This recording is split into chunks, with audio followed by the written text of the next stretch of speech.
But first, the UN's uncovered a disturbing slave trade of migrants in Libya.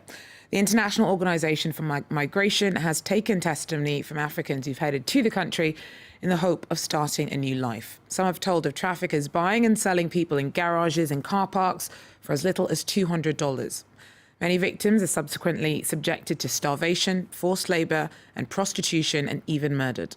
It's a brutal face of the migrant crisis. Leonard Doyle tells us more.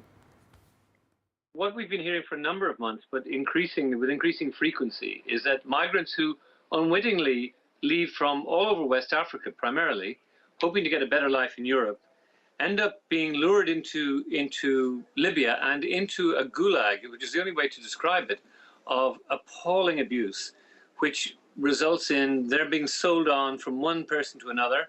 They're being sold to the highest bidder in these farms, and women being enslaved as sex slaves.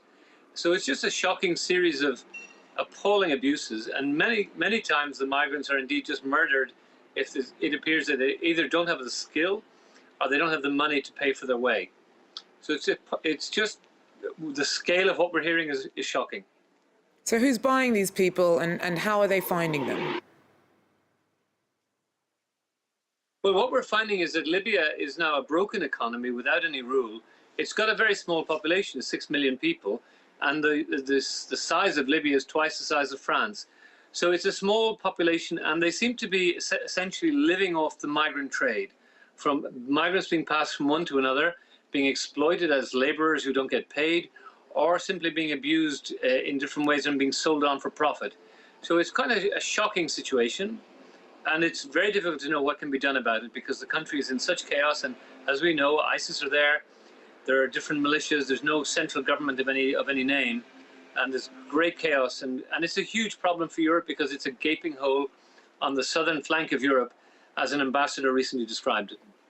Do you think there's much of an awareness on the side of those migrants who are setting out to Libya that this is one of the risks that they could be faced with? I mean, I think this is the problem. Every migrant believes that they're going to get through. They're going to make it to Europe, and they're going to make a small living, but whatever it is, it's going to be more than what they have at the moment in their appalling situation. Usually it's a problem of poverty, or maybe it's advancing climate change is taking away their crops. Whatever it is, they feel that they need a better life to support their family. The trouble is that it's very difficult to persuade people not to take this journey.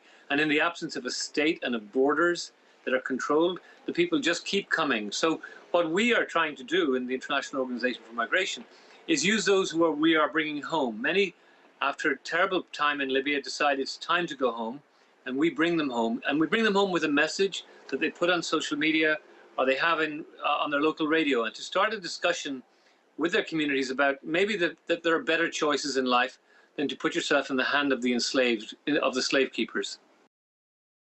Leonard Doyle speaking to me a little earlier on.